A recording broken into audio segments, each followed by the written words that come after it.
Hi everyone, this is Radhika and welcome to After Books. So we have started the chapter number 10th of class 12th, that is haloalkanes and haloarenes, which comprises of the organic chemistry portion.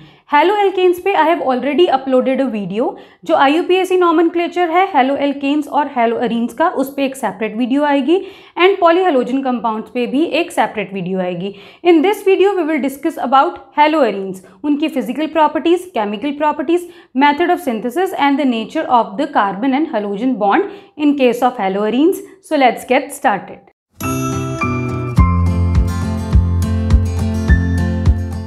So let's start with haloarenes. So जैसे हमने haloalkanes के case में किया कि alkanes के hydrogen को replace करवा दो with X, where X can be fluorine, chlorine, bromine या आयोडीन, तो उसको हम बोल देते थे haloalkane. तो अब haloarene में क्या करेंगे हम?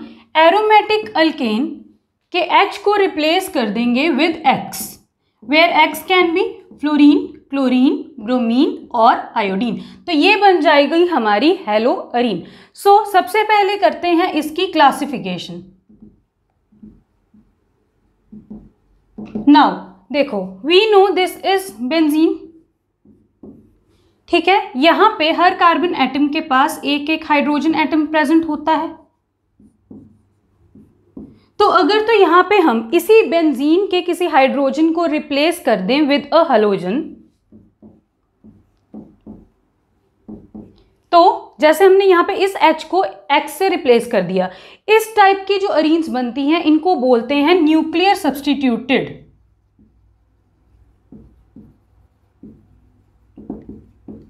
Nuclear substituted haloarenes. एंड दूसरी टाइप ऑफ अरीन्स हमारे पास होती हैं साइड सब्स्टिट्यूटेड हेलोअरीन्स.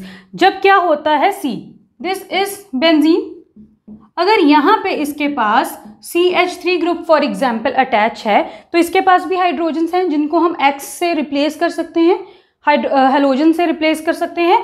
तो ये क्या बन जाएगा? अगर यहाँ पे हम एक हाइड्रोजन को रिप्लेस करें तो ये बन जाएगा CH2X. तो ये है जब हमने साइड चेन पे सब्स्टिट्यूशन की, ये है जब हमने न्यूक्लियस पे मींस बेंजीन पे ही सब्स्टिट्यूशन की है. तो इस टाइप ऑफ कंपाउंड्स को हम बोलते हैं बेंजाइल. इसको बोलेंगे बेंजाइल हलाइड या बेंजाइल हेलोअरीन. अगर यहां पे हम ये जो हाइड्रोजन्स हैं 2 रिप्लेस कर दें, मींस यहां पे आएगा CHX2, तो इसको हम बोलते हैं बेंजल. एंड अगर यहां पे ये जो 3 हाइड्रोजन एटम्स हैं इन तीनों को ही हम यहाँ पे हलोजन से सब्स्टिट्यूट कर देते हैं तो इसको हम बोलते हैं benzo. So 2 hydrogens benzyl, 1 hydrogen benzal and no hydrogen को हम बोलते हैं benzo haloarene. So this was the substitution, this was the classification on the basis of substitution. Nucleus पे हो रही है या साइड चेन पे हो रही है. जो सेकंड क्लासिफिकेशन है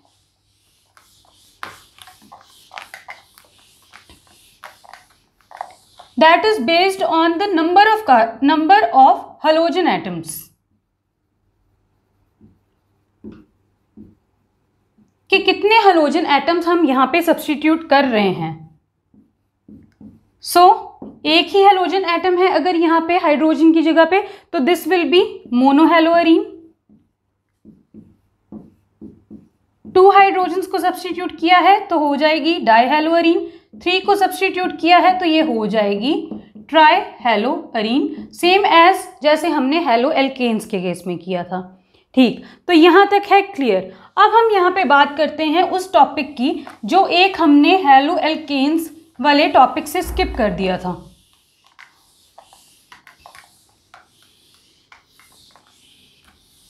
that is classification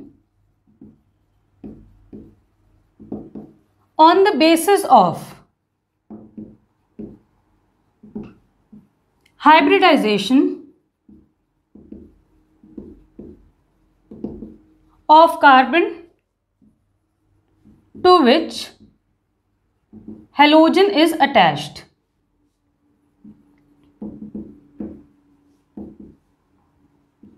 means classification on the basis of hybridization. So इसके अंदर आती हैं हमारे पास 2 कैटेगरीज, एक sp3 हाइब्रिडाइज्ड कार्बन एंड दूसरी sp2 हाइब्रिडाइज्ड कार्बन। सो sp3 हाइब्रिडाइज्ड कार्बन जब है मीन्स वो कार्बन जिससे यहाँ पे हलोजन अटैच है, उसके अंडर आएंगे यहाँ पे 3 टाइप की चीजें। पहली है सिंपल अल्काइल हैलाइड्स जो हमने हेलोएल्केन्स में कवर किए, जैसे for example CH3F, CH3Br, CH3I and CH3Cl। तो इस टाइप के यहाँ पे ये जो कार्बन एटम है जो यहाँ पे फ्लोरीन से दैट इज हलोजन से लिंक्ड है, इसकी यहाँ पे हाइब्रिडाइजेशन है sp3 hybridization. A simple method to calculate hybridization is, यहाँ पे गिनो the number of sigma bonds plus the number of lone pairs on जिसकी भी हम हाइब्रिडाइजेशन यहाँ पे निकाल रहे हैं, that is the lone pair on the atom we are considering. तो यहाँ पे क्या हो जाएगा, देखो कार्बन के पास लोन पेयर तो कोई भी नहीं है, यहाँ पे बॉन्ड्स कितने फॉर्म कर रहा है 1 2 3 4 बॉन्ड्स फॉर्म कर रहा है, मीन्स 4 सिग्मा बॉन्ड्स। तो 4 सिग्मा बॉन्ड्स के लिए हाइब्रिडाइजेशन कौन सी होगी, sp3 that is 3p and 1s total of 4। तो this is a simple trick to calculate the hybridization. Now जो सेकेंड टाइप है यहाँ पे वो है अलिलिक हलाइड्स।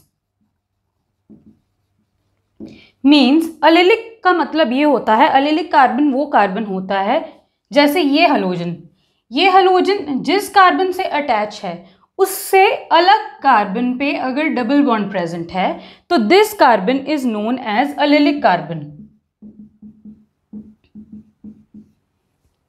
हलोजन अटैच है जिस कार्बन से, उससे एडजेसेंट वाले मीन्स उससे अलग जो कार्बन है उस पे अगर डबल बॉन्ड प्रेजेंट है तो इस कार्बन एटम को हम बोलेंगे अलिलिक कार्बन। अगेन यहाँ पे क्या होगा, 2 वैलेंसीज इसकी सेटिस्फाइड हैं, 2 वैलेंसीज पे हाइड्रोजन एटम्स होंगे। तो गिनो कितने नंबर ऑफ सिग्मा बॉन्ड्स हैं 1 2 3 4 sigma bonds, that is sp3 hybridization. Third category जो इसमें आती है sp3 हाइब्रिडाइजेशन वाले में, दैट इज बेंजिलिक हलाइड्स। जो हमने अभी किए साइड चेन सब्स्टिट्यूटेड वाले, उसमें क्या होगा,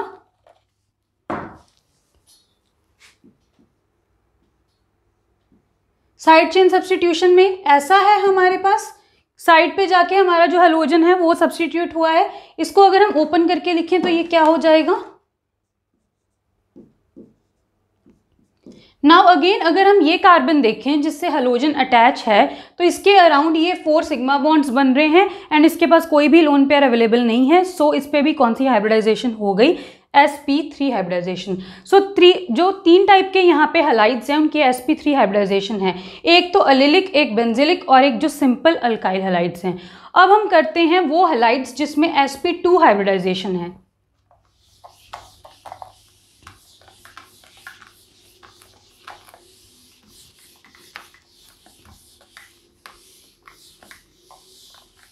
सो sp2 हाइब्रिडाइजेशन में पहले तो आएंगे न्यूक्लियर सब्स्टिट्यूटेड।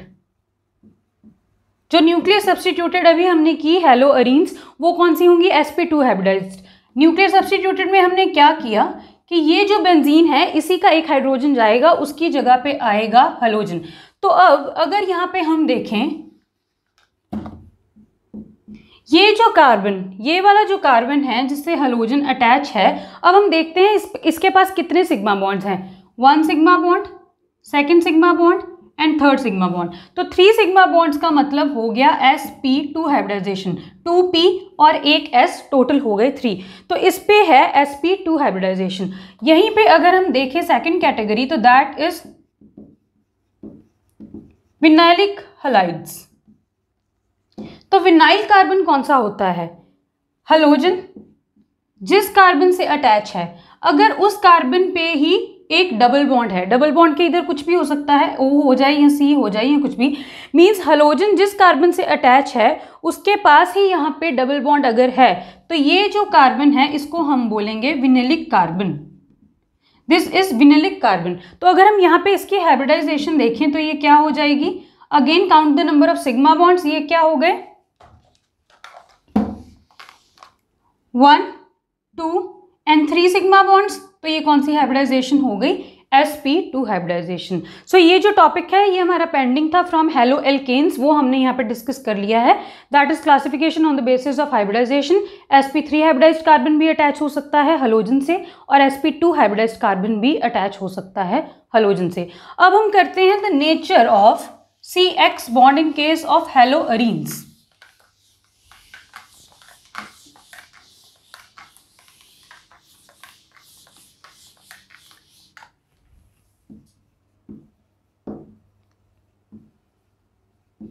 जैसे हमने हेलो एल्केन्स में नेचर की थी CX बॉन्ड की, वैसे ही हम यहाँ पे भी करेंगे।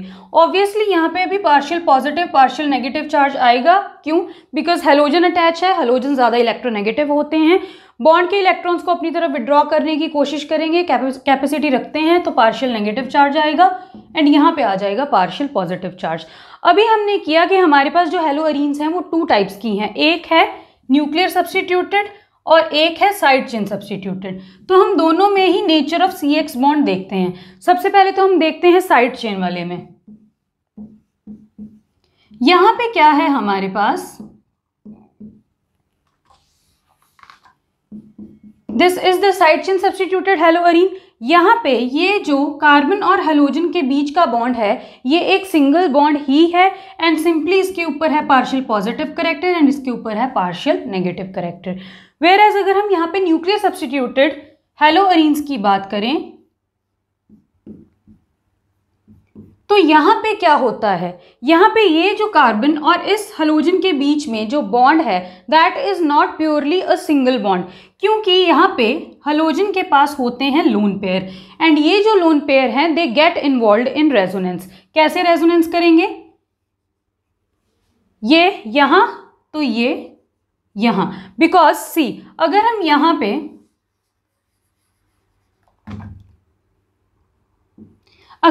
पे ये जो ये जो लोन पेयर है इसको अगर हम यहाँ पे ट्रांसफर करवा रहे हैं तो इस कार्बन के पास कितने बॉन्ड्स हो गए, 1 2 3 4 तो ऑलरेडी प्रेजेंट है और ये एक और एडिशनल बॉन्ड हो गया, मींस 5 वैलेंसीज हो गई कार्बन की जो कि हो नहीं सकती हैं। इसीलिए हमें क्या करना पड़ेगा, इस बॉन्ड को उठा के यहाँ पे, मींस अगर यहाँ पे लोन पेयर का बॉन्ड बनेगा तो बॉन्ड उठ के जाएगा एक एटम के पास, तो ये क्या बन जाएगा,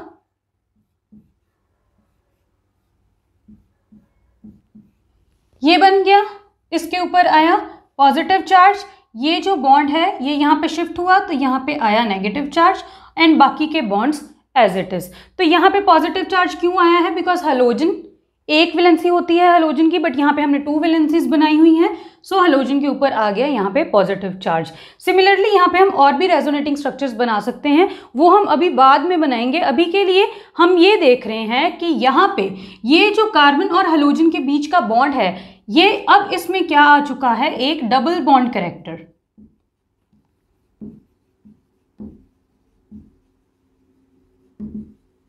इसमें आ चुका है एक डबल बॉन्ड करेक्टर, मींस यहाँ पे क्या है, CX में प्योरली सिंगल बॉन्ड करेक्टर है, यहाँ पे जो C और X का बॉन्ड है उसमें आ गया है double bond character due to the lone pairs being involved in resonance with the benzene ring.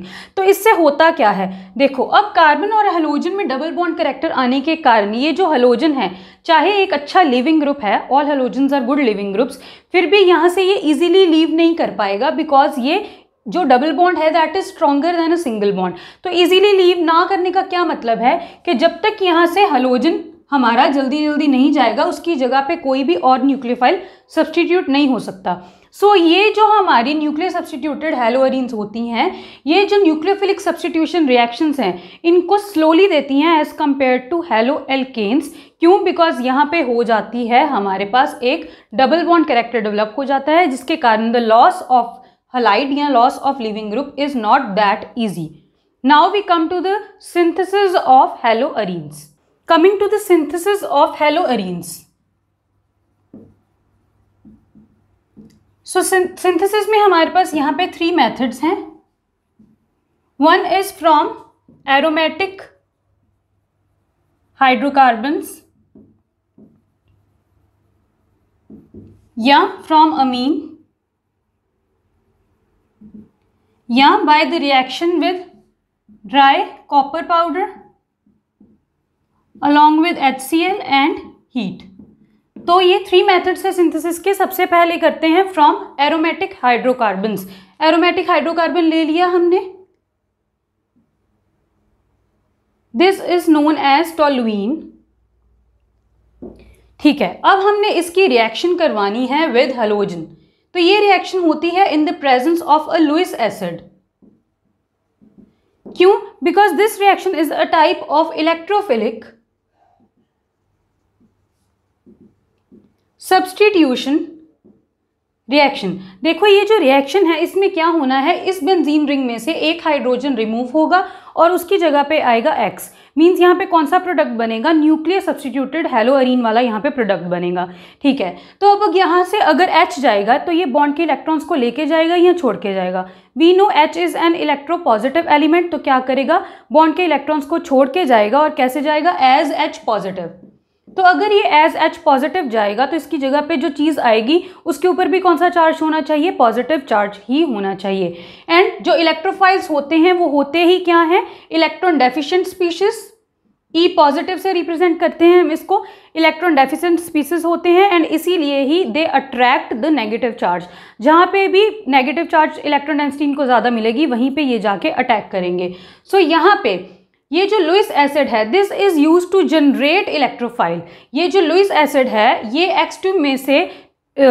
X2 में से इलेक्ट्रोफाइल को जनरेट करेगा, जो यहाँ पे जाके अटैक करेगा और हाइड्रोजन को सब्स्टिट्यूट करेगा। तो यहाँ पे ये क्या हो जाएगा,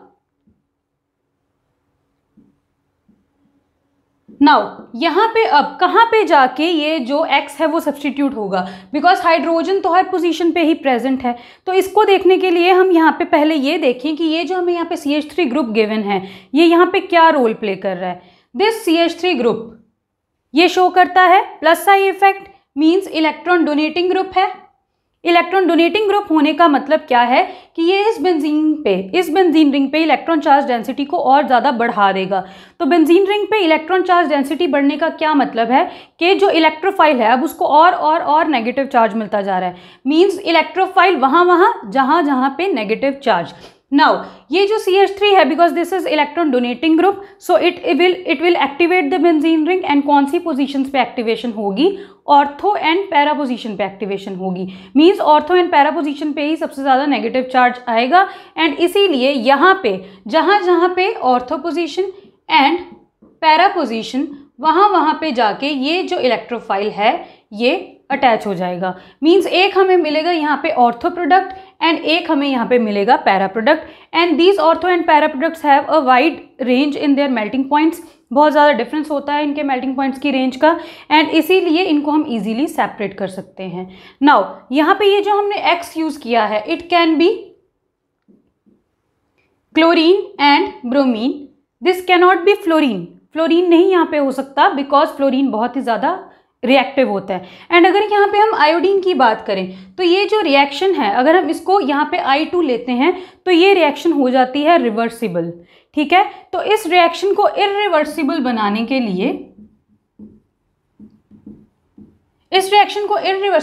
के लिए we use oxidizing agents for example HNO3 and HiO4, जो क्या करते हैं, यहाँ पे देखो इस रिएक्शन में HX भी तो बनेगा। यहाँ से ये जो H गया एंड यहाँ से ये जो X है, एक ही X तो यहाँ पे जाके सब्स्टिट्यूट हुआ, यहाँ पे दूसरा X है हमारे पास, तो यहाँ से HX बना। जब यहाँ पे हम I2 ले रहे हैं तो यहाँ पे क्या बनेगा, HI बनेगा। ठीक, तो यहाँ पे ये जो HiO4 और HNO3 है, इसका रोल ये है कि इस HI को ये ऑक्सीडाइज करता जाए, इस HI को ये ऑक्सीडाइज करके I2 में बदल दे, ताकि ये जो रिएक्शन है जो पहले रिवर्सिबल जा रही थी अब वो रिवर्सिबल ना जाए। ठीक है, so this was about the synthesis from aromatic hydrocarbon. अब हम करते हैं द रिएक्शन टू फॉर्म हेलोअरीन्स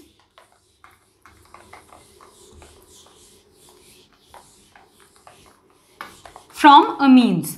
अमीन से रिएक्शन करनी है हमने, एरोमेटिक अमीन ले लेते हैं बिकॉज हमने यहाँ पे बनानी भी हेलोअरीन है। क्या करेंगे इसमें, what is this, this is aniline. अगर हम इसमें NaNO2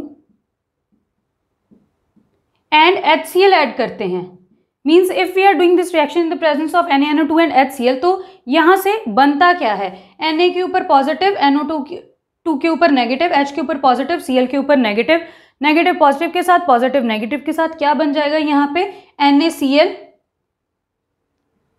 एंड साथ में बना HNO2। यहाँ पे ये जो HNO2 प्रोड्यूस हुआ है, दिस इज यूज्ड फॉर डाईएजोटाइजेशन, ठीक है, दिस इज डाईएजोटाइजिंग एजेंट, मीन्स ये क्या करेगा, यहाँ पे ये जो NH2 ग्रुप है इसको कन्वर्ट करेगा इन N2 positive and X negative, या यहाँ पे हम यूज कर रहे हैं Cl तो यहाँ पे आएगा Cl नेगेटिव, तो यहाँ पे हो जाएगी रिएक्शन, ये बन जाएगा, this is what, this is diazonium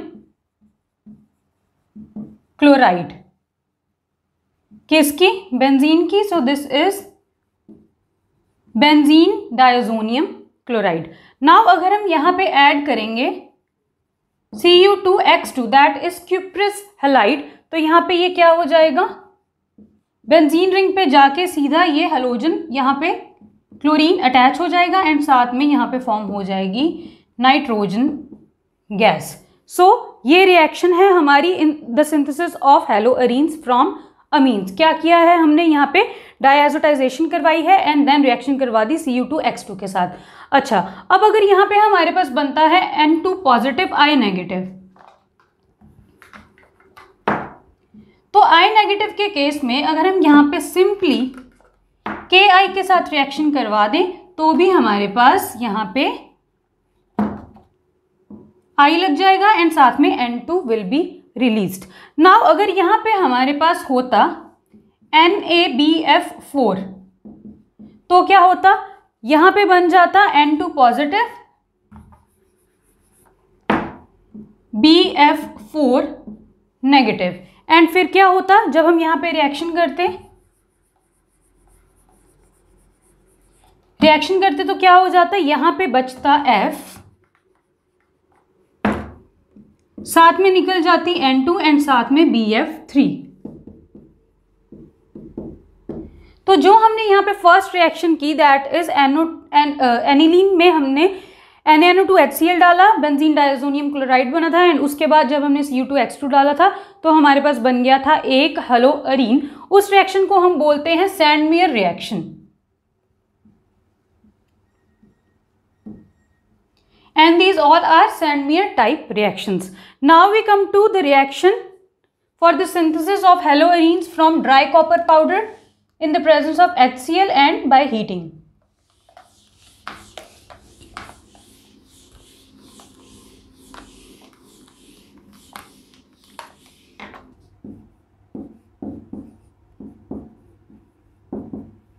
तो जैसे हमने सैंडमेयर रिएक्शन में N2 positive Cl negative that is benzene diazonium chloride को सिंथेसाइज किया था, वैसे ही हम इस रिएक्शन में भी कर सकते हैं by the action of NaNO2 and HCl। तो यहाँ पे जब हमारे पास बेंजीन डायजोनियम क्लोराइड फॉर्म हो गई, अगर हम इसमें Cu2X2 that was used in Sandmeyer reaction, अगर हम उसकी जगह पे यूज कर लें dry copper powder, acidic media and साथ में हीट कर दें, तो भी हमारे पास क्या होगा, सिंपली यहाँ पे Cl हो जाएगा एंड साथ में N2 विल बी रिलीज्ड। अगर यहाँ पे X नेगेटिव है तो यहाँ पे X में be any halogen, fluorine, chlorine, bromine और आयोडीन एंड साथ में N2 gas will be released. तो इस रिएक्शन को बोलते हैं गटरमैन रिएक्शन।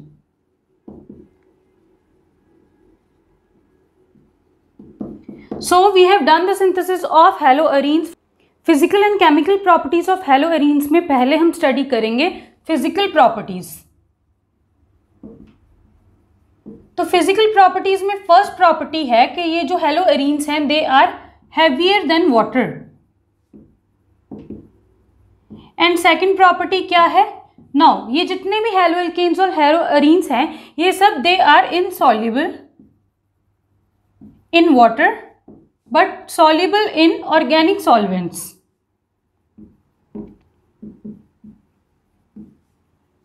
सिंपल सी बात है कि जो ऑर्गेनिक कंपाउंड्स होते हैं वो ऑर्गेनिक सॉल्वेंट्स में ही सॉल्युबल होते हैं because like dissolves like.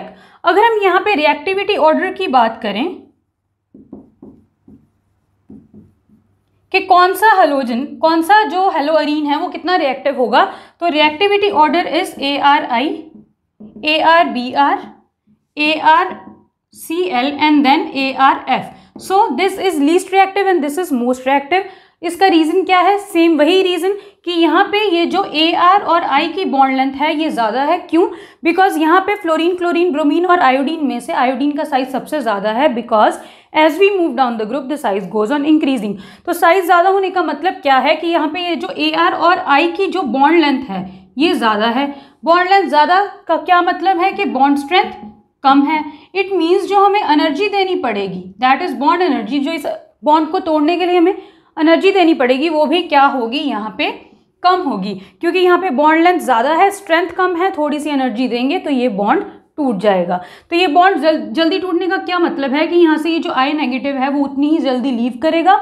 And जितनी जल्दी यहाँ से लिविंग ग्रुप लीव करेगा उतनी जल्दी ही यहाँ पे रिएक्शन होगी. तो सबसे ज़्यादा रिएक्टिविटी हो गई ARI की और सबसे कम रिएक्टिविटी यहाँ पे हो गई ARF की. नाउ अगर हम यहाँ पे मेल्टिंग पॉइंट और बॉइलिंग पॉइंट ऑर्डर्स की बात करें तो सेम यहाँ पे हमारे पास क्या है? First case when AR group is same. जब हमने यहाँ पे सेम अराइल ग्रुप लिया है मीन्स यहाँ पे डिफरेंस क्या होगा? सिर्फ हेलोजेंस का डिफरेंस होगा. दैट इज सेम यही ARI, ARBR, ARCL and ARF. तो उस केस में मेल्टिंग एंड बॉइलिंग पॉइंट का क्या ऑर्डर होगा? The melting point and boiling points will be in this order again. क्यों? बिकॉज यहाँ पे जो आयोडीन है उसका लार्ज साइज है, van der Waals forces of attraction ज़्यादा होंगी. ज़्यादा फोर्सेज ऑफ अट्रैक्शन होने का क्या मतलब है कि हमें उतना ही ज़्यादा बॉइलिंग पॉइंट या उतना ही ज़्यादा मेल्टिंग पॉइंट लेके जाना पड़ेगा इस पर्टिकुलर कंपाउंड को ब्रेक करने के लिए. Then comes when halogen is same. तो अगर हमने यहाँ पे सेम हेलोजन एटम्स लिए हैं, दैट इज अगर हम सारे फ्लोराइड्स की बात कर रहे हैं, वेयर एज ये जो अराइल ग्रुप है ये वेरी कर रहा है. तो जो अराइल ग्रुप हमारे पास सबसे बड़ा होगा मीन्स जिस अराइल ग्रुप का मॉलिक्यूलर मास जितना ज़्यादा उतना ही ज़्यादा उसका melting point and boiling point. Again क्यों? Because of the increase in the molecular mass. तो व्हेन हेलोजन इज सेम तो क्या होगा? Melting point and boiling point will increase with molecular mass of aryl group.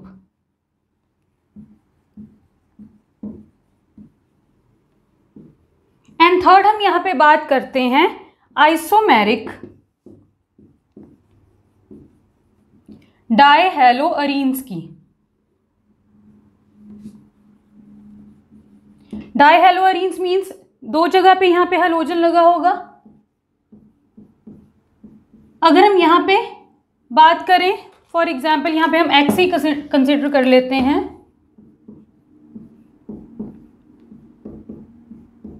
This is ortho, Meta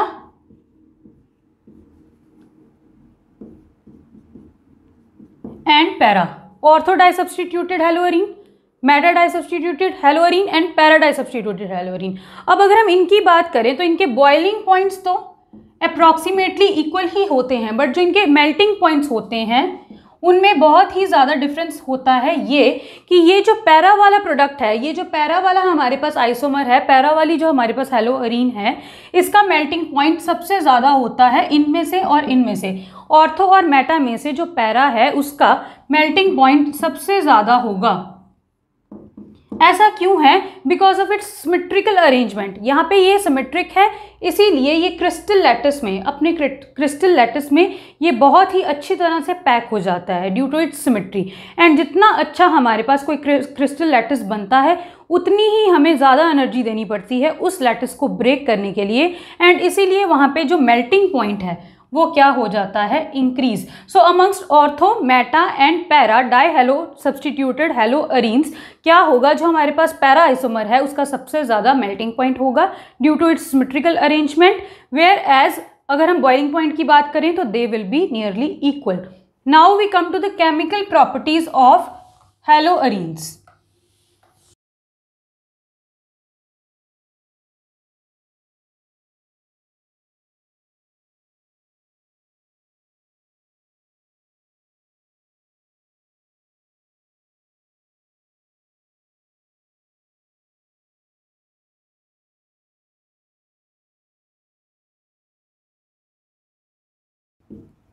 so haloarenes हमें देते हैं basically 3 types of reactions.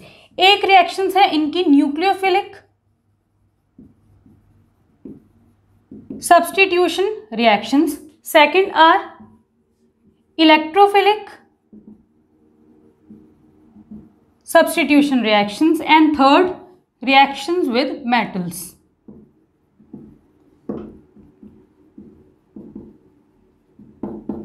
Okay, so let's start with the nucleophilic substitution reactions.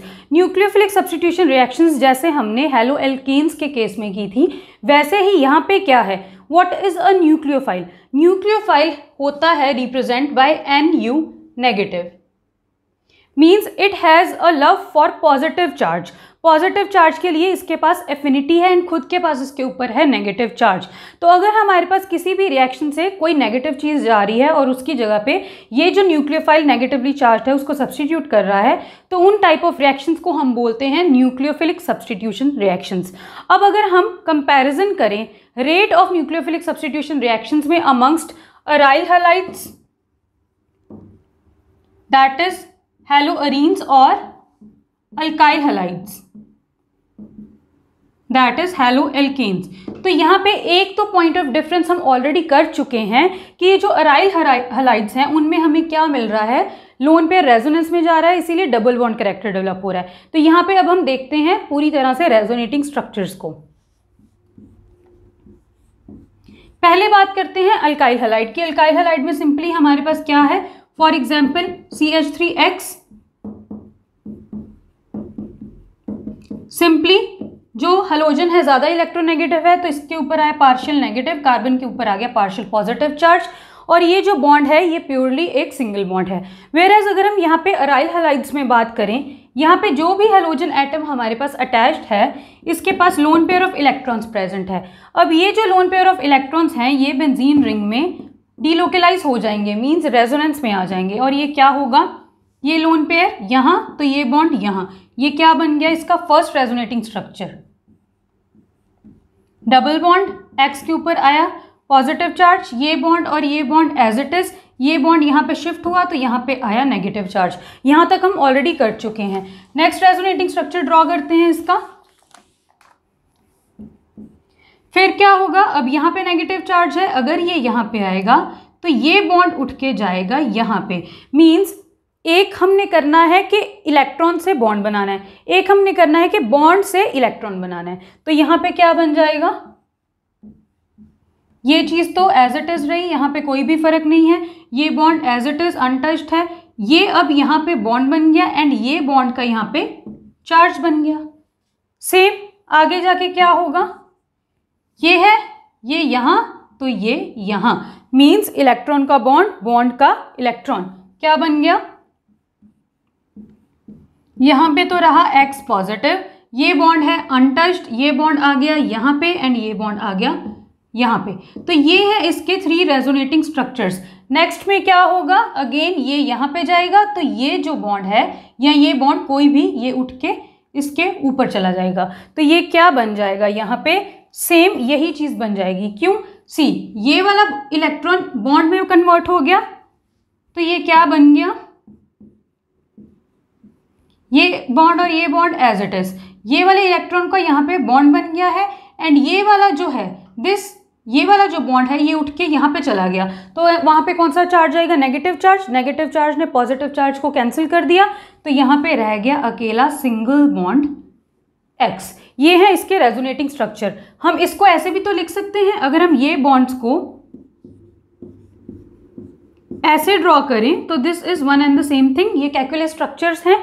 तो these are the resonating structures. जब हम क्या कर रहे हैं, यहाँ पे लोन पेयर्स को इन्वॉल्व कर रहे हैं रेजोनेंस में, तो यहाँ से हम क्या देख रहे हैं कि ये जो CX बॉन्ड है इसमें क्या आ गया है, एक पार्शियल डबल बॉन्ड कैरेक्टर आ गया है।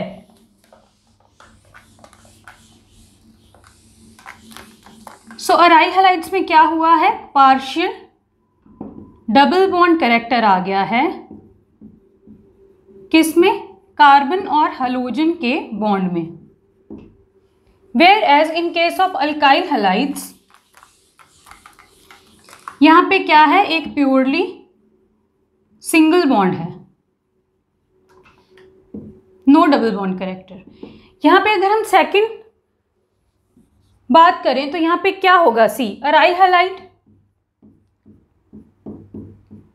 हमने ऑलरेडी किया। यहाँ पे ये जो न्यूक्लियर सब्स्टिट्यूटेड अराइल हैलाइड्स होते हैं उसमें क्या होता है, ये जो कार्बन जिसके साथ हेलोजन अटैच है, this is sp2 hybridized carbon,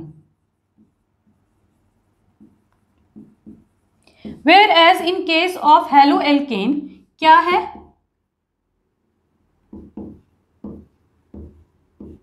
ये जो कार्बन है this is sp3 hybridized carbon.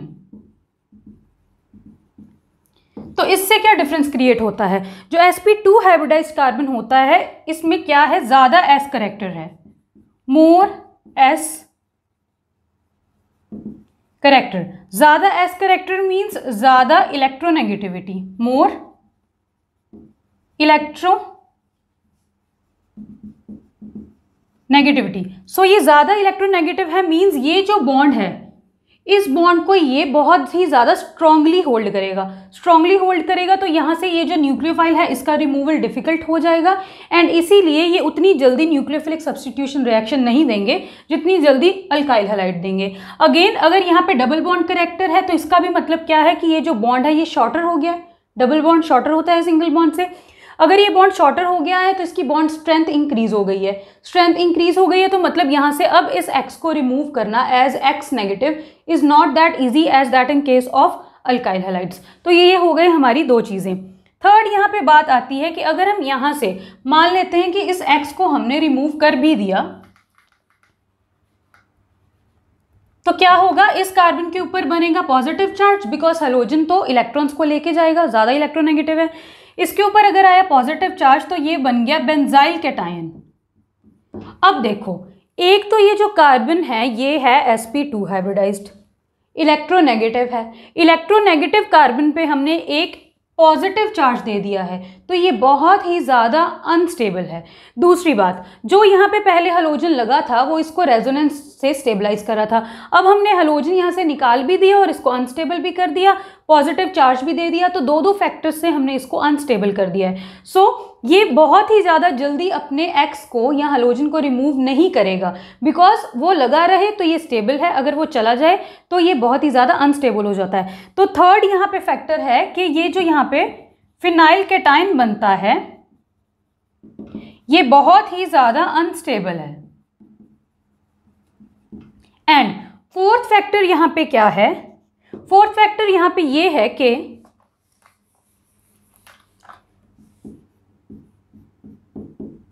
ये जो बेंजीन रिंग है हमारे पास, ये बेंजीन रिंग में ऑलरेडी बहुत ही ज्यादा इलेक्ट्रॉन्स हैं, क्योंकि ये जो X है इसने भी अपने इलेक्ट्रॉन्स इसको दे दिए, रेजोनेंस में आ गया। अब now this benzene ring is electron rich species, ये भी इलेक्ट्रॉन रिच स्पीशीज है और न्यूक्लियोफाइल भी इलेक्ट्रॉन रिच स्पीशीज होते हैं, तो क्या रिपल्शन नहीं होगी? ऑब्वियसली रिपल्शन यहाँ पे होगी। न्यूक्लियोफाइल के ऊपर भी नेगेटिव चार्ज और बेंजीन रिंग के ऊपर भी नेगेटिव चार्ज, तो नेगेटिव नेगेटिव एक दूसरे को क्या करेंगे, रिपल्शन करेंगे। वेयर एज ये जो हमारे अल्काइल हैलाइड्स हैं, ना तो इनमें किसी तरह की कोई भी रिपल्शन है, ना ही यहाँ पे कोई ऐसा कैटाइन बन रहा है जो अनस्टेबल हो। एंड ऑल्सो यहाँ पे क्या है, ये जो बेंजीन रिंग है इसका साइज बड़ा है, तो ये अगर हम यहाँ पे एक न्यूक्लियोफाइल को हटा के, X को हटा के यहाँ पे कोई और न्यूक्लियोफाइल सब्स्टिट्यूट करना भी चाहते हैं तो क्या होगी, यहाँ पे स्टेरिक हिंड्रेंस भी होगी।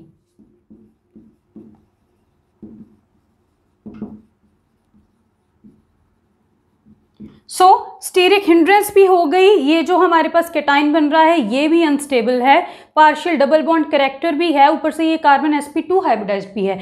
तो ये जो सारे फैक्टर्स हैं, ये जो हमारी हेलो अरीन्स हैं या हमारी ये जो अराइल हैलाइड्स हैं, इनको लेस रिएक्टिव बना देते हैं towards nucleophilic substitution reactions as compared to the alkyl halides. इसीलिए जो न्यूक्लियोफिलिक सब्स्टिट्यूशन रिएक्शंस होती हैं उनकी रेट ज़्यादा फास्ट होती है अल्काइल हैलाइड्स में than in case of aryl halides. अब हम करते हैं कुछ न्यूक्लियोफिलिक सब्स्टिट्यूशन रिएक्शंस। अब इन फैक्टर्स के बावजूद न्यूक्लियोफिलिक सब्स्टिट्यूशन तो होगी ही बेंजीन रिंग पे, and let's see the nucleophilic substitution reaction. Now let's consider an example of nucleophilic substitution reaction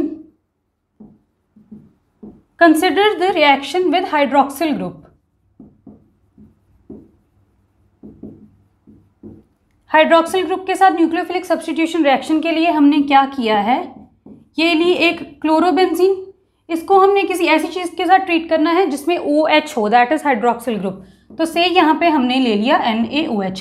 तो वी हैव ऑलरेडी स्टडीड कि जो न्यूक्लियोफिलिक सब्स्टिट्यूशन रिएक्शंस हैं वो इजीली नहीं होती हैं हेलोएरीन्स में, इसीलिए हमें यहाँ पे क्या करना पड़ेगा, ज़्यादा टेम्परेचर देना पड़ेगा इस रिएक्शन को करवाने के लिए एंड ज़्यादा प्रेशर देना पड़ेगा इस रिएक्शन को करवाने के लिए। The temperature is almost 600 kelvin and pressure is almost 300 atmospheric pressure and this reaction takes place in the presence of an acidic media। तो यहाँ पे क्या होगा, सिंपली क्या जाएगा, यहाँ से Cl नेगेटिव जाएगा बिकॉज कार्बन और क्लोरीन में से ज़्यादा इलेक्ट्रोनेगेटिव है क्लोरीन, तो Cl नेगेटिव जाएगा, तो यहाँ पे बचेगा पॉजिटिव चार्ज। उस पॉजिटिव चार्ज पे कौन अटैक करेगा, यहाँ से क्या बना Na पॉजिटिव OH नेगेटिव, तो पॉजिटिव चार्ज पे अटैक कर देगा नेगेटिव एंड ये क्या बन जाएगा, OH that is phenol।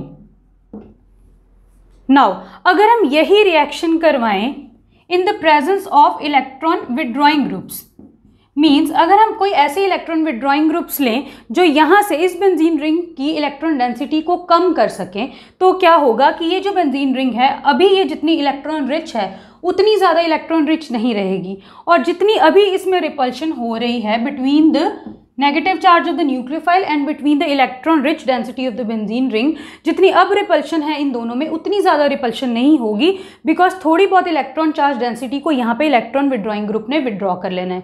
But अगर ये electron withdrawing group ortho and para position पे अटैच है तो ही यहाँ पे ये इलेक्ट्रॉन विड्रॉइंग डेंसिटी को, इलेक्ट्रॉन चार्ज डेंसिटी को विड्रॉ करेगा एंड जो रेट है न्यूक्लियोफिलिक सब्स्टिट्यूशन का उसको इंक्रीज कर देगा, या कह सकते हैं कि यहाँ पे जो हमें कंडीशंस देनी पड़ेंगी इतनी ज़्यादा ड्रास्टिक कंडीशंस नहीं देनी पड़ेंगी, न्यूक्लियोफिलिक सब्स्टिट्यूशन रिएक्शंस थोड़ी सी इजीली हो जाएंगी।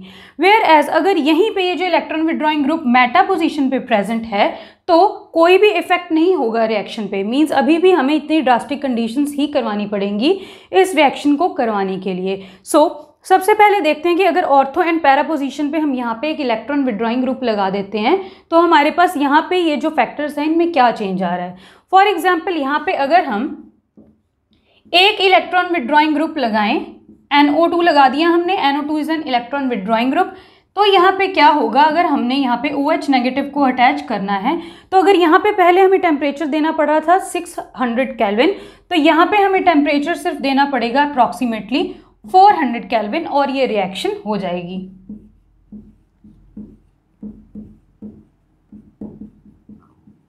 एंड नाउ अगर यहीं पे हम 2 इलेक्ट्रॉन विड्रॉइंग ग्रुप्स अटैच कर दें तो,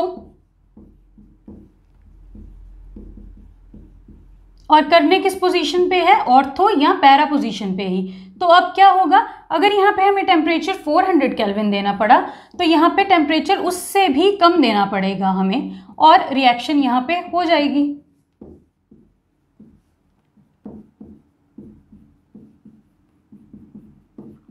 वेयर एज अगर हम ये सारी ही पोजीशंस पे, ऑर्थो एंड पैरा पोजीशंस पे अटैच कर देते हैं इलेक्ट्रॉन विड्रॉइंग ग्रुप, तो उस केस में क्या होगा, ये ऑर्थो पोजीशन पे भी NO2 ग्रुप अटैच कर दिया, पैरा पे भी, एंड इस ऑर्थो पोजीशन पे भी NO2 ग्रुप हमने अटैच कर दिया। अब क्या होगा यहाँ पे, अब तो सिर्फ वार्म करने पे ही जो रिएक्शन है वो यहाँ पे होने लगेगी एंड यहाँ पे क्या हो जाएगा, Cl नेगेटिव की जगह पे आएगा OH नेगेटिव, जिसका नेगेटिव चार्ज खत्म हो जाएगा जब यहाँ पे ये बॉन्ड बना लेगा एंड बाकी सारी पोजीशंस पे लगा हुआ है इलेक्ट्रॉन विड्रॉइंग ग्रुप। हम क्या देख रहे हैं कि जैसे जैसे हम इलेक्ट्रॉन विड्रॉइंग ग्रुप के नंबर को इंक्रीज कर रहे हैं on the ortho and para position, वैसे वैसे जो हम कंडीशंस दे रहे हैं रिएक्शन करवाने के लिए वो हमारी थोड़ी सी कूल, थोड़ी सी इजी होती जा रही हैं। दैट इज जो न्यूक्लियोफिलिक सब्स्टिट्यूशन रिएक्शन है वो इजी होती जा रही है। वेयर एज अगर हम यहीं पे कोई मेटा पोजीशन पे ग्रुप अटैच करते, electron withdrawing group, that is अगर हम यहाँ पे अटैच करते तो कोई भी इफेक्ट नहीं होता न्यूक्लियोफिलिक सब्स्टिट्यूशन रिएक्शन पे। तो ऐसा क्यों होता है हम देखते हैं।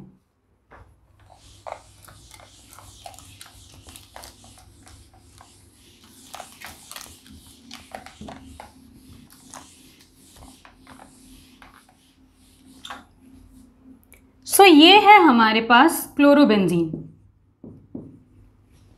ठीक है, क्या किया हमने यहाँ पे, OH नेगेटिव न्यूक्लियोफाइल को लेके आए, तो यहाँ पे क्या होगा, कार्बन के ऊपर पॉजिटिव चार्ज है, तो इस OH नेगेटिव ने यहाँ पे अटैक करना है।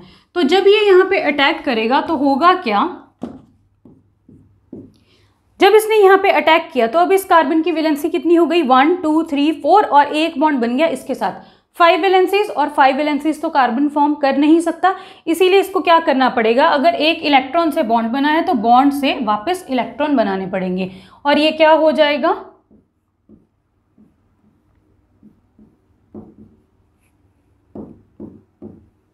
ये फॉर्म हो जाएगा। Now this is the step 1 and this is the slow step of this reaction. Now अब देखते हैं कि क्या होगा। नाउ अब स्टार्ट होता है, अगर ये नेगेटिव चार्ज यहाँ है तो ये जाएगा यहाँ, और ये हम कब कर रहे हैं, जब हमारे पास ऑर्थो पोजीशन के ऊपर एक इलेक्ट्रॉन विड्रॉइंग ग्रुप अटैच्ड हो। तो यहाँ पे हम ये ऑर्थो पोजीशन ले लेते हैं जिसके ऊपर है अटैच एक electron withdrawing group which is NO2। तो यहाँ पे भी क्या लगा होगा, NO2 ग्रुप, ये हो गया। NO2 ग्रुप को कैसे लिख सकते हैं खोल के हम,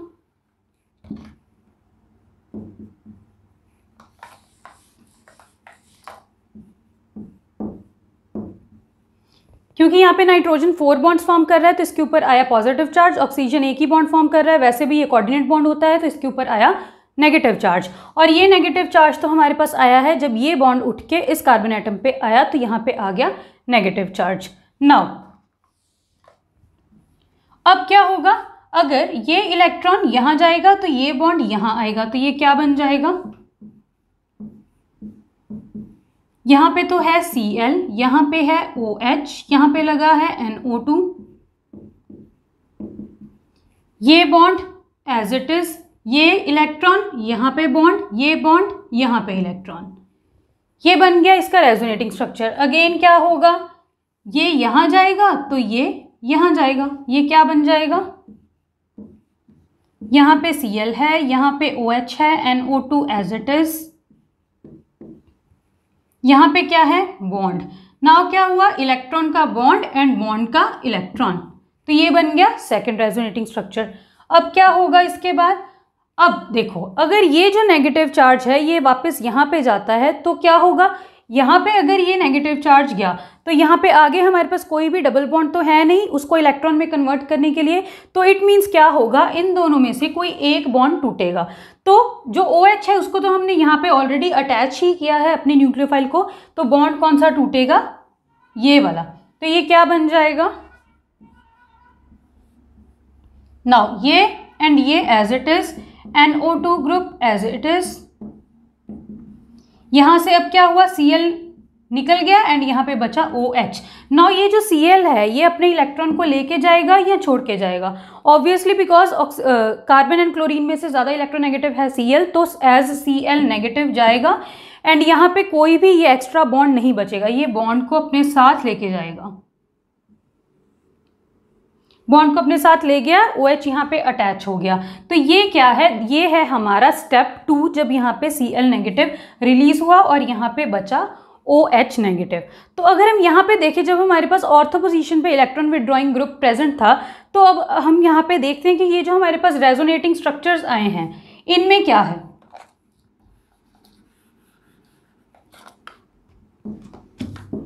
तो इन रेजोनेटिंग स्ट्रक्चर्स में क्या है हमारे पास, पहले तो इस कार्बन पे नेगेटिव चार्ज आ रहा है जिस कार्बन से डायरेक्ट जो नाइट्रोजन है वो लिंक्ड है, मीन्स ये जो नाइट्रोजन है, ये जो NO2 ग्रुप है, ये इलेक्ट्रॉन विड्रॉइंग ग्रुप है और ये जिस कार्बन एटम से अटैच है उसी के ऊपर नेगेटिव चार्ज आ रहा है। इसका क्या मतलब है कि ये यहाँ पे ये जो इलेक्ट्रॉन के ऊपर नेगेटिव चार्ज डेंसिटी ये जो इस कार्बन एटम के ऊपर आ रही है इसको रेडिली यहाँ से विड्रॉ कर सकता है। तो यहाँ पे हमें ये याद रखना है कि इस रेजोनेटिंग स्ट्रक्चर में हमारे पास ये जो कार्बन एटम है इसके ऊपर नेगेटिव चार्ज आ रहा है, ये कार्बन एटम जो NO2 that is electron withdrawing group से अटैच है। अगर हम यही रेजोनेटिंग स्ट्रक्चर्स बनाएं इन केस ऑफ जब यहाँ पे हमारे पास पैरा पोजीशन पे इलेक्ट्रॉन विड्रॉइंग ग्रुप प्रेजेंट है तो क्या होगा,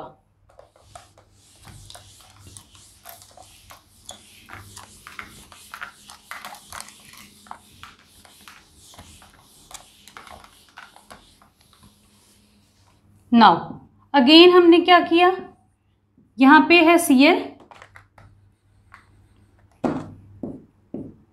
अब हमने पैरा पे NO2 ग्रुप शो करना है, ठीक है। क्या होगा स्टेप 1 में, OH नेगेटिव यहाँ पे अटैक करेगा इस कार्बन एटम के ऊपर, ठीक है। तो यहाँ पे क्या है, जब हम पैरा पोजीशन पे इलेक्ट्रॉन विड्रॉइंग ग्रुप को सब्स्टिट्यूट कर रहे हैं, this is the case 2। Step 1 में क्या होगा, OH नेगेटिव ने यहाँ पे अटैक किया तो ये जो बॉन्ड है यहाँ पे शिफ्ट हो जाएगा, ये क्या बन जाएगा, यहाँ पे Cl, यहाँ पे OH, ये जो दो बॉन्ड्स हैं ये अनडिस्टर्ब्ड रहे और यहाँ पे आ गया नेगेटिव चार्ज, यहाँ पे लगा हुआ है हमारे पास NO2, ठीक है। Now comes the resonating structures, again ये यहाँ तो ये यहाँ, ये क्या बन गया,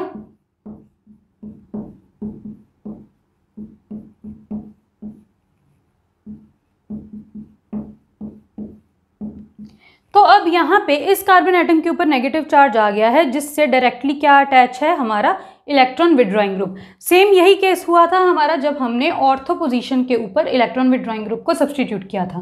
देन क्या होगा, अगर ये यहाँ तो ये यहाँ, क्या बन जाएगा,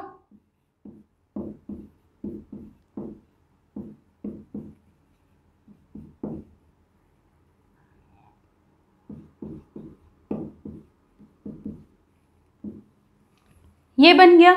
अब नेक्स्ट स्टेप में क्या होगा, दैट इज सेकंड स्टेप में क्या होगा, अगर ये बॉन्ड इलेक्ट्रॉन यहाँ जाएगा तो क्या निकलेगा, यहाँ से Cl नेगेटिव निकल जाएगा और क्या फॉर्म हो जाएगा, प्रोडक्ट।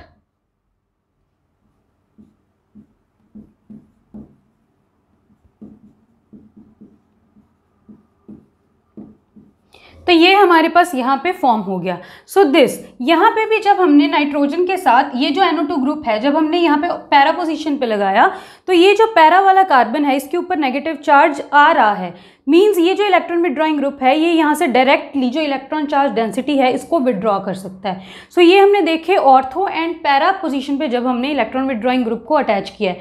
अब हम देखते हैं कि जब हम मेटा पोजीशन पे NO2 group that is electron withdrawing group को अटैच करेंगे।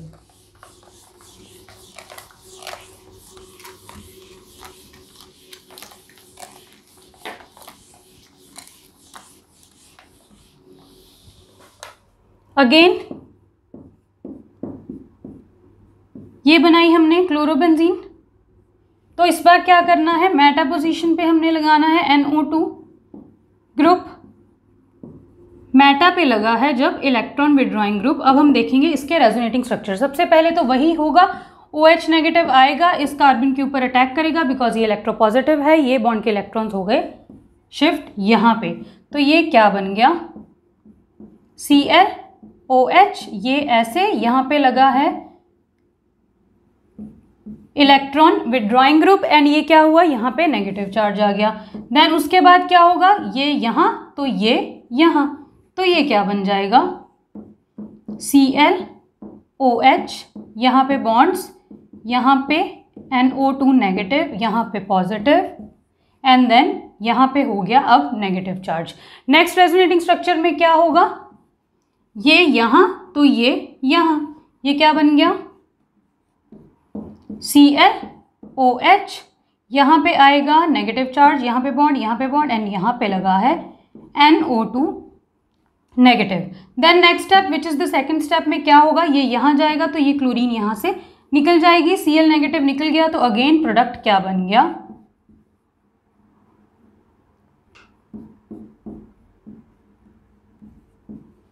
मेटा पोजीशन पे अटैच है NO2 ग्रुप।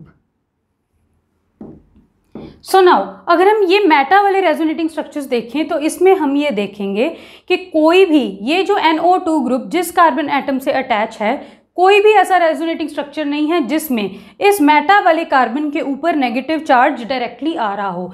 हमेशा जो नेगेटिव चार्ज है वो या ऑर्थो पोजीशन पे आ रहा है या वो पैरा पोजीशन पे आ रहा है। सो ऑर्थो एंड पैरा पोजीशन पे ही आ रहा है, वेयर एज जो हमारा इलेक्ट्रॉन विड्रॉइंग ग्रुप है वो हमने अटैच किया है मेटा पोजीशन पे। इसीलिए क्योंकि मेटा पोजीशन पे इलेक्ट्रॉन चार्ज डेंसिटी आ ही नहीं रही है, तो वहाँ पे जो हमारे पास ये जो मेटा ग्रुप जो यहाँ पे ये इलेक्ट्रॉन विड्रॉइंग ग्रुप अटैच है, तो ये उस इलेक्ट्रॉन डेंसिटी को विड्रॉ कैसे करेगा, नहीं करेगा। इसीलिए अगर हम मेटा पोजीशन पे इलेक्ट्रॉन विड्रॉइंग ग्रुप लगाते हैं तो वो न्यूक्लियोफिलिक सब्स्टिट्यूशन रिएक्शन पे कोई भी इफेक्ट नहीं करेगा in case of हैलोअरीन्स।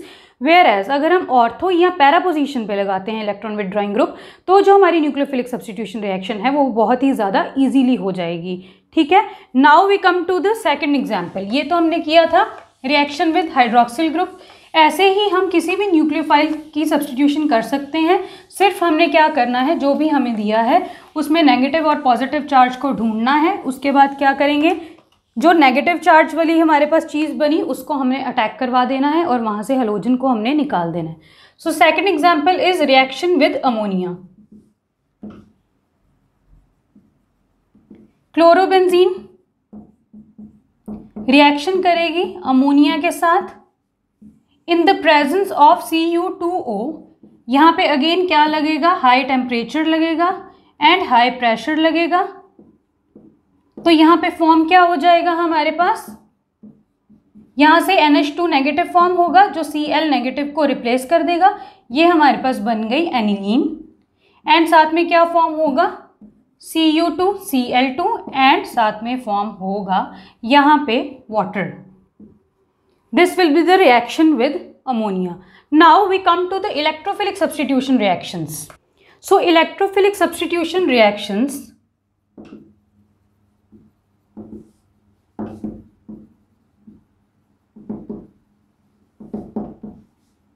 Of haloarenes को समझने के लिए पहले हमें समझना पड़ेगा the directive influence of halogens या हैलाइड ग्रुप। सो ये डायरेक्टिव इन्फ्लुएंस का मतलब क्या होता है, सी देखो, अगर हमारे पास यहाँ पे कोई भी ग्रुप अटैच है से G, तो अगर यहाँ पे हम electrophile that is electrophilic substitution reactions करवाते हैं तो यहाँ पे क्या होगा, या तो ये जो ग्रुप है it can be ortho para directing, means जो इलेक्ट्रोफाइल है वो ऑर्थो पोजीशन पे और पैरा पोजीशन पे आएगा,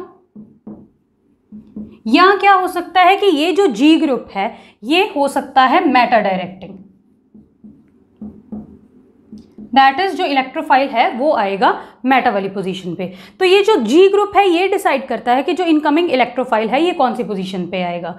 नाउ सबसे पहले तो इलेक्ट्रोफाइल्स होते क्या हैं, वो स्पीशीज जिनके ऊपर होता है पॉजिटिव चार्ज, क्योंकि इनके खुद के ऊपर पॉजिटिव चार्ज होता है इसीलिए एफिनिटी किसके लिए होती है, इलेक्ट्रॉन्स के लिए। नाउ वी नो कि ये जो बेंजीन रिंग है ये तो इलेक्ट्रॉन रिच है ही, तो रेडिली ये जो इलेक्ट्रोफाइल्स हैं इस बेंजीन रिंग पे अटैक कर सकते हैं। तो यहाँ से अगर जाएगा H पॉजिटिव, देखो यहाँ पे सब कहीं लगा है H and H we know electropositive element है, तो अगर H पॉजिटिव जाएगा तो उसकी जगह पे आएगी भी क्या चीज़ जिसके ऊपर पॉजिटिव चार्ज हो, मींस इनमें से किसी भी हाइड्रोजन की जगह पे आ सकता है electrophile, that is ortho para या मेटा पोजीशन पे इलेक्ट्रोफाइल की सब्स्टिट्यूशन यहाँ पे हो सकती है। अब हम देखते हैं कि जो हमारे हैलोजेंस हैं वो किस टाइप के ग्रुप्स हैं, उनका डायरेक्टिव इन्फ्लुएंस कैसा है। तो अगर यहाँ पे बेंजीन रिंग के ऊपर ऑलरेडी हमारे पास यहाँ पे हैलोजेंस अटैच हैं, से फॉर एग्जाम्पल X, तो अब क्या करेंगे, ये जो इनकमिंग इलेक्ट्रोफाइल है उसको कहाँ पे डायरेक्ट करेंगे, ऑर्थो पैरा पोजीशन पे या मेटा पोजीशन पे। इसके लिए हम देखते हैं टू इफेक्ट्स। देखो सबसे पहले तो ये जो हैलोजन है इसके ऊपर है लोन पेयर ऑफ इलेक्ट्रॉन्स, तो ये जो लोन पेयर ऑफ इलेक्ट्रॉन्स हैं ये शो करेंगे plus M effect. Plus M effect का क्या मतलब है कि ये जो लोन पेयर्स हैं ये रेजोनेंस में इन्वॉल्व हो जाएंगे, बहुत बार हम ये पढ़ चुके हैं। सो इस इफेक्ट को बोलते हैं प्लस M इफेक्ट। मीन्स ये क्या करेगा, ये जो बेंजीन रिंग है इसको एक्टिवेट करेगा towards electrophilic substitution reaction. Obviously क्यों, बिकॉज यहाँ पे ये और इलेक्ट्रॉन्स दे रहा है बेंजीन रिंग को, बेंजीन रिंग के ऊपर इलेक्ट्रोफिलिक जो इलेक्ट्रॉन्स की डेंसिटी है वो इंक्रीज हो रही है, तो जो इलेक्ट्रोफाइल है उसको तो ज़्यादा इलेक्ट्रॉन डेंसिटी चाहिए, तो जो इलेक्ट्रोफिलिक सब्स्टिट्यूशन रिएक्शन है वो क्या हो जाएगी, इंक्रीज हो जाएगी। तो ये एक्टिवेट करेगा इलेक्ट्रोफिलिक सब्स्टिट्यूशन रिएक्शंस को। वेयर एज अगर हम यहाँ पे देखें कि ये जो हैलोजेंस होते हैं इनका होता है -I इफेक्ट। -I इफेक्ट का क्या मतलब है कि ये ज़्यादा इलेक्ट्रोनेगेटिव हैं कार्बन एटम से, सो बॉन्ड के इलेक्ट्रॉन्स को और सारी बेंजीन रिंग के इलेक्ट्रॉन्स को अपनी तरफ विड्रॉ करने की कोशिश करेंगे, तो ये जनरली क्या करेंगे, डीएक्टिवेट करेंगे इस बेंजीन रिंग को, बिकॉज ये क्या कर रहे हैं, यहाँ से इलेक्ट्रॉन चार्ज डेंसिटी को विड्रॉ कर रहे हैं। तो ये जो रिंग है ये तो हो जा रही है इलेक्ट्रॉन डेफिशिएंट हो रही है। इसका मतलब इलेक्ट्रोफाइल पहले जितने अच्छे से अटैक कर सकता था अब इतने अच्छे से अटैक नहीं कर पाएगा। सो एक इफेक्ट तो कर रहा है एक्टिवेट और दूसरा इफेक्ट कर रहा है डीएक्टिवेट इस बेंजीन रिंग को। इसीलिए अब हम चलते हैं कि अगर यहाँ पे X अटैच है ही तो अब ये कौन सा डायरेक्टिंग होगा, ऑर्थोपैरा डायरेक्टिंग होगा या मेटा डायरेक्टिंग होगा। नाउ दिस X, ये जो हेलोजेंस होते हैं they are ortho para directing in nature.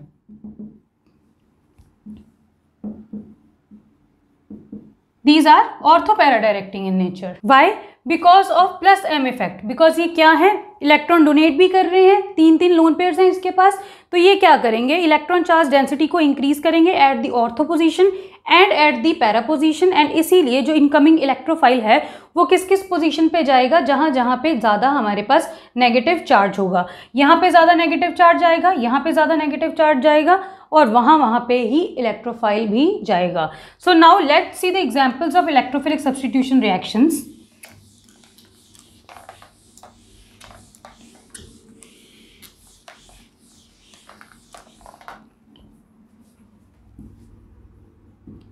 पहला केस करते हैं हेलोजिनेशन। दैट इज जब हमने बेंजीन रिंग को हेलोजिनेट करना है, उस पर हेलोजेंस को सब्स्टिट्यूट करना है हाइड्रोजन से। सो ये है हमारे पास, फॉर एग्जाम्पल अगर हम यहाँ पे ले लें X ले लेते हैं। नाउ अगर यहाँ पे हमने हेलोजिनेशन करवानी है, दैट इज से फॉर एग्जाम्पल यहाँ पे हमने कोई भी हेलोजन की एडिशन करवानी है, तो this will occur in the presence of a Lewis acid. अगर यहाँ पे हमें Cl2 की एडिशन करवानी है, दैट इज Cl की एडिशन करवानी है, तो यहाँ पे हमें लेना पड़ेगा FeCl3।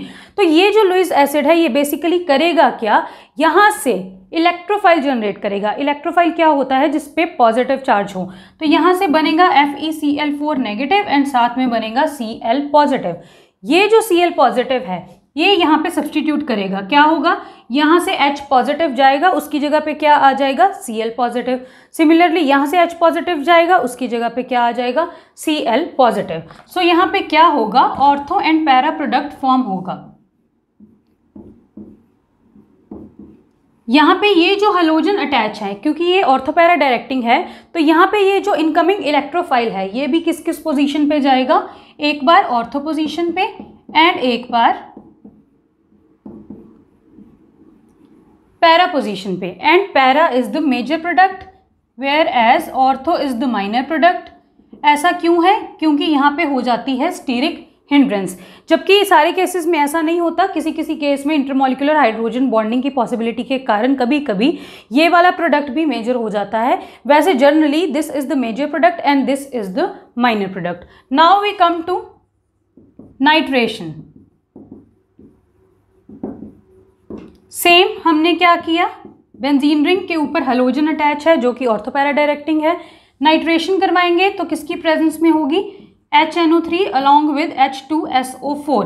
तो सल्फ्यूरिक एसिड के प्रेजेंस में HNO3 क्या यील्ड करेगा, NO2 पॉजिटिव यील्ड करेगा। एंड ये जो पॉजिटिव है कहाँ पे जाएगा, यहाँ से H पॉजिटिव गया तो उसके पास जाएगा NO2 पॉजिटिव, यहाँ से H पॉजिटिव गया तो उसकी जगह पे आ गया NO2 पॉजिटिव। तो ये क्या बन गया, एक बार ऑर्थो पे NO2, एक बार पैरा पे NO2 एंड जो मेजर प्रोडक्ट है वो कौन सा है, अगेन पैरा। सिमिलरली जब हम यहाँ पे सल्फोनेशन करवाएंगे,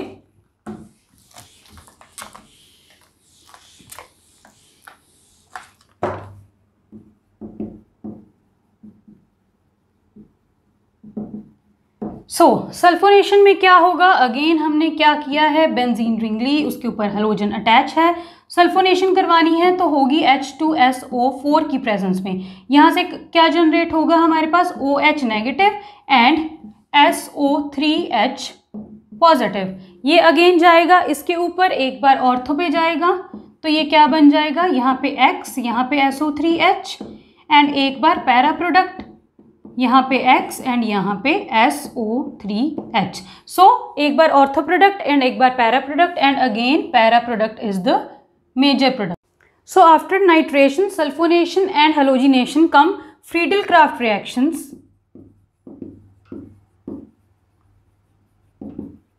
फ्रीडल-क्राफ्ट रिएक्शंस में 2 रिएक्शंस हैं, one is alkylation and other is acylation.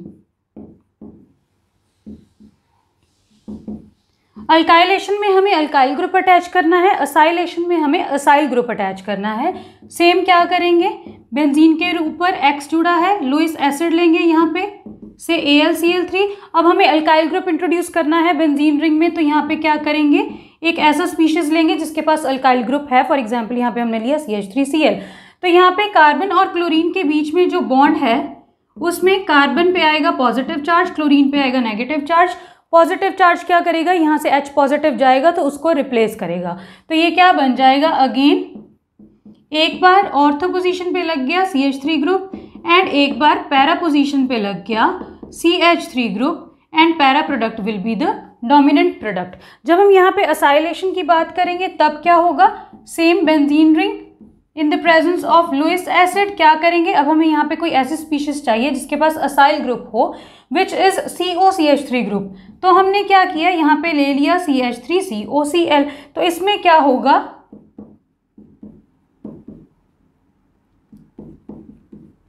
यहाँ पे क्लोरीन के ऊपर आएगा नेगेटिव चार्ज तो कार्बन के ऊपर आएगा पॉजिटिव चार्ज, और ये जाके क्या करेगा, यहाँ से जो H पॉजिटिव जाएगा उसकी जगह पे जाके जुड़ जाएगा, दैट इज नेगेटिव को अटैक करेगा। अगर यहाँ से H पॉजिटिव जाएगा तो यहाँ पे नेगेटिव चार्ज ही तो आएगा, उसके ऊपर ये पॉजिटिव चार्ज अटैक कर देगा। तो यहाँ पे क्या बन जाएगा, एक बार ऑर्थो पोजीशन के ऊपर लग जाएगा COCH3 ग्रुप एंड देन एक बार पैरा पोजीशन पे लग जाएगा COCH3 group and para product will be the dominant product. So ये हमने कर ली reactions, that is electrophilic substitution reaction. अब हम करते हैं last reactions of haloarenes which are reactions with metals.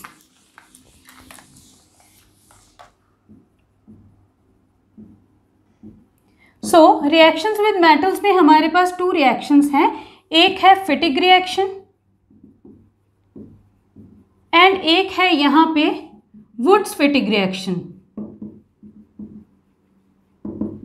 So halo alkenes में हमने डिस्कस की थी वुड्स रिएक्शन, जिसमें हमने क्या पढ़ा था कि वुड्स रिएक्शन में क्या होता है, अल्काइल हैलाइड साथ में सोडियम साथ में एक और alkyl halide in the presence of dry ether. यहाँ पे ये क्या फॉर्म करेगा, यहाँ से 2NaX जाएगा एंड RR दैट इज एक अल्केन फॉर्म करेगा। तो यहाँ पे फिटिक रिएक्शन में हम क्या करेंगे, यहाँ पे हमने ये जो दोनों अल्काइल हैलाइड्स लेने हैं ये दोनों ही अराइल हैलाइड्स लेंगे, दैट इज एक हमारे पास हुआ ये, जिसको हम कैसे लिख सकते हैं, ऐसे, यहाँ पे साथ में 2Na साथ में एक और बार, तो यहाँ से क्या होगा, अगेन NaX 2NaX यहाँ से निकल जाएगा और क्या होगा, एक बेंजीन रिंग दूसरी बेंजीन रिंग से अटैच हो जाएगी एंड इसको क्या बोलते हैं, डाइफिनाइल या बायफिनाइल। एंड वुड्स फिटिग रिएक्शन में क्या होगा, फिटिग रिएक्शन में दोनों अराइल हैलाइड्स हैं, वुड्स रिएक्शन में दोनों अल्काइल हैलाइड है। तो वुड्स फिटिग रिएक्शन में क्या होगा, एक अराइल हैलाइड होगा और एक अल्काइल हैलाइड होगा। सेम यहाँ से 2NaX जाएगा तो क्या बचेगा, बेंजीन के साथ जाके जुड़ जाएगा यहाँ पे R ग्रुप। तो ये है हमारी वुड्स फिटिग रिएक्शन। तो यहाँ पे इस वीडियो में we have covered everything about haloarenes except for the nomenclature.